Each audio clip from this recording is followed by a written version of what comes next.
Hi guys, back to my channel homemade agriculture. আমি আপনাদের সাথে রয়েছি সুরজিৎ। আজকে আপনাদেরকে দেখাবো আদা চাষ।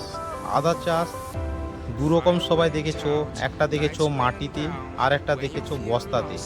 আজকে আপনাদেরকে দেখাবো মাটির হিড়ের উপরে পেপার দিয়ে চাষ। আর এবছরই প্রথম করেছি। মাটিতে করার ফলে গাছগুলো মারা যায়, সেটা এবছর সফল হয়েছি। কুয়াশার জন্য গাছগুলো ঝিমিয়ে গেছে, কুয়াশায় লাল হয়ে গেছে, কিন্তু গাছগুলো বর্ষাতে মরেনি। এর প্রসেসটা কেমন করা হয়েছে, আমরা চাষ করি বস্তাতে, তোমরা সবাই জানো, বা পরের ভিডিওটা দেখাবো আপনাকে, সাবস্ক্রাইব করে রাখবেন।